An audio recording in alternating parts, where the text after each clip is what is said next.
You can also easily insert charts from existing Google Sheets document.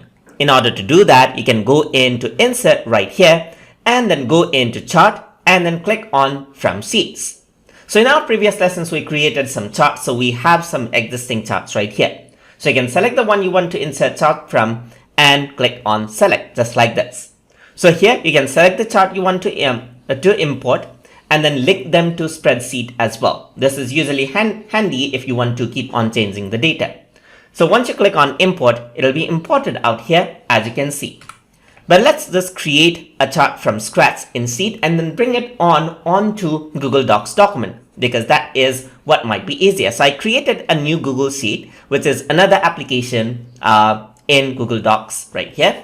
So I'm going to go around here and then create out onto and create out chart right here.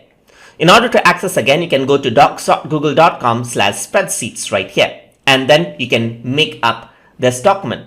So I'm going to go around over here and then type in SN, not SN.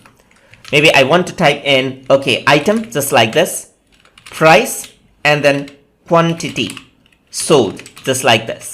So I'm just going to go around, bold this out. So item is going to be Xbox and then Switch, and then this is going to be PlayStation, just like this. So I'm just going to add in data right here, and then I'm going to add in price like 300 right over here for Xbox. Maybe this is like just imaginary price, just like this, and then $100. All right, so this is going to be 456 quantity right here.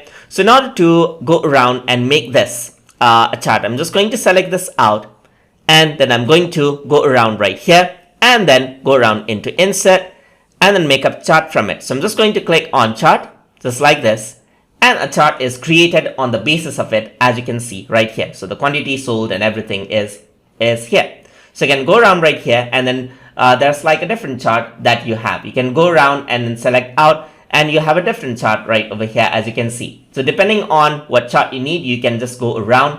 And then in my case, I need the pie chart right now. So I'm just going to click on pie chart, just like this. So now what I can do is I can go back into Google Docs, and then I can go into Insert, and then I can go into Chart, and then I can click on From Sheet right over here. And then the new chart that you made will be here on the top itself. And then what you can simply do is click on Insert right over here, and then you can select a chart. So if you have multiple charts, let's say for example, I'm going to click on Insert, I'm going to click on Chart right here. So there are two charts right here. So I can create another chart just like this, as you can see. So if I were to go over here and cancel this out, I'm just going to Insert, Chart, and From Sheets again. And then if I were to select the chart over here and click on Select, you can see that I have two charts from the same document. So I can select both of them and click on Import, and they both will be imported, as you can see. And that is how you can insert charts from existing Google Sheet documents inside of Google Docs. So hope you guys learned something as always. And as always, please like, comment, share, and subscribe.